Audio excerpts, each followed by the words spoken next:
नमस्कार, राष्ट्र समाचार में आपका हार्दिक स्वागत है। समाज सेविका उज्जवल गुप्ता ने वन महोत्सव के उपलक्ष्य में आईवी इंटरनेशनल स्कूल में विद्यार्थियों को वन महोत्सव का महत्व एवं इतिहास बताया तथा पर्यावरण संरक्षण के लिए संवैधानिक प्रावधान को विस्तार से समझाते हुए पर्यावरण से संबंधित अधिकार व कर्तव्यों का व्याख्यान किया तथा अपील की अपने आसपास स्वच्छ पर्यावरण के बारे में सजग रहने की।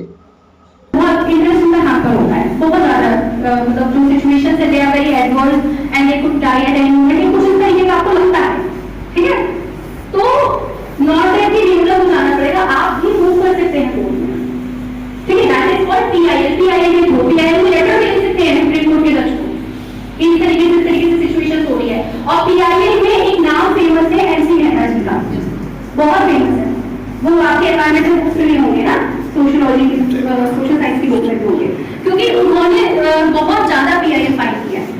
उसका एक एग्जांपल है ये जो ताजमहल है, टी जोन हाउस है, उसमें जो इन्होंने क्लोज करवाया था इंडस्ट्रीज को, वो इन्हीं ने करवाया कि ताजमहल एक टूरिस्ट प्लेस है, ठीक है, और एक वर्ल्ड हेरिटेज है, साथ में इंडस्ट्री भी है। एक तरीके से देखा जाए तो टूरिज्म इंडस्ट्री के अंतर्गत आप देख सकते हैं, तो वो उसकी जो बिल्डिंग खराब ना हो जाए, उस वजह से जो कराया था वो भी एमसी मेहता जी ने ही कराया था। कई बार ये गोल्डन जेवलर का था, उसमें भी एमसी मेहता जी का रोल था, ठीक है? तो वो पीआईएल होता है। दूसरा टर्म आता है जुडिशियल एक्टिविज्म, यानी कि जुडिशरी को अगर लगता है कि fundamental rights are breached actually, और any law related or any law made by the government is arbitrary or is in contravention with the fundamental rights, judiciary can strike it down, can take smooth action as well, ठीक है? So that comes under judicial activism, यानी judiciary activist की तरह बोल सकते हैं।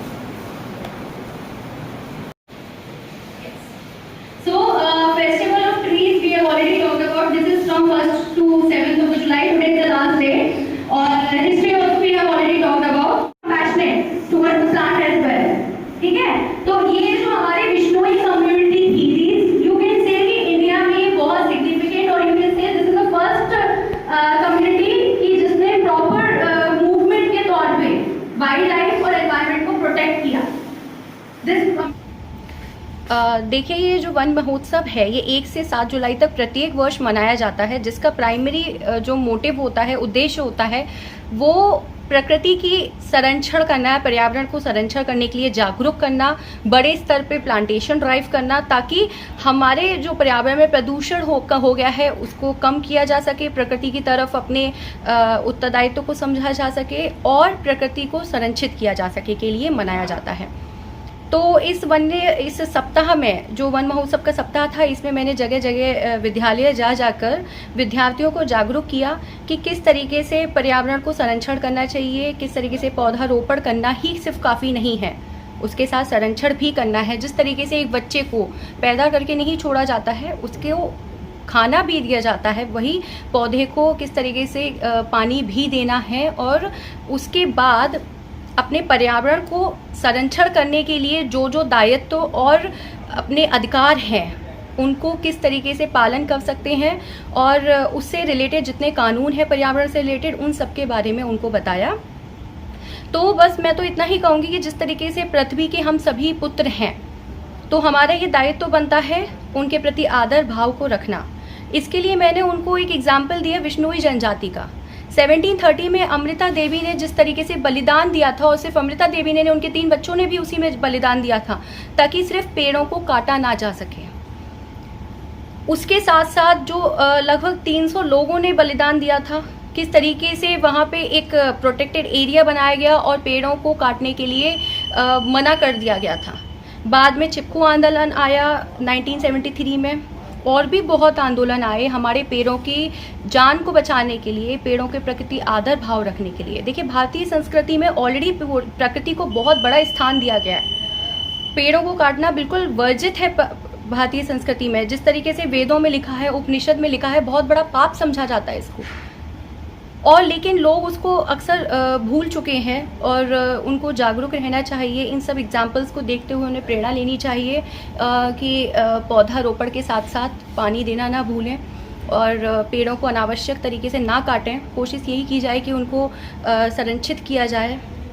और जिस तरीके से संविधान में हमारे क्या क्या अधिकार हैं और क्या क्या उत्तरदायित्व है उनके बारे में भी उनको जागरूक किया। जीवन जीने के लिए एक सुरक्षित पर्यावरण का होना बहुत बड़ी आवश्यकता है, उसके बारे में उनको बताया कि किस तरीके से अगर आपके पर्यावरण संबंधित कोई भी प्रॉब्लम आती है, अगर कोई आपके इस अधिकार का हनन करता है तो किस तरीके से आप जनहित याचिका दायर कर सकते हैं।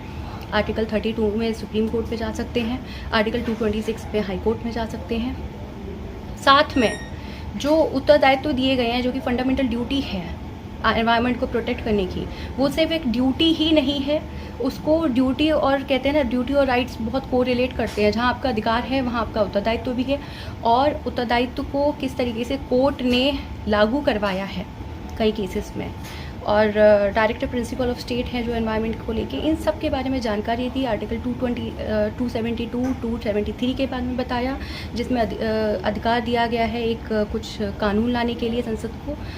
साथ में जो स्टॉकहोम सम्मेलन है उसके बारे में बताया, और जो पर्यावरण से संबंधित जो प्रिंसिपल्स हैं, जैसे कि पॉल्यूटर पेज प्रिंसिपल, यानी कि अगर आप कोई भी पोल्यूशन क्रिएट कर रहे हैं, कोई भी मेस कर रहे हैं इस तरीके का, आपकी फॉल्ट हो या ना हो, लेकिन अगर आपने किया है तो आप ही को वो क्लीन करना है। ये प्रिंसिपल के बारे में बताया। Precautionary principle, doctrine of public trust, ये सब प्रिंसिपल जो कोर्ट ने लागू किए हैं एनवायरमेंटल रिलेटेड केस लॉज में, उन सब के बारे में बताया। जो एनवायरमेंटल कुछ इंपॉर्टेंट लैंडमार्क केसेस हैं वो बताए, और फाइनली जाके उनको बताया कि किस तरीके से उनको जागरूक रहना है। मतलब उनको सिर्फ चुप नहीं बैठना है, कोशिश यही करना है कि हम अपने आसपास के पर्यावरण को कोशिश करें कि अच्छे से संरक्षित कर सकें।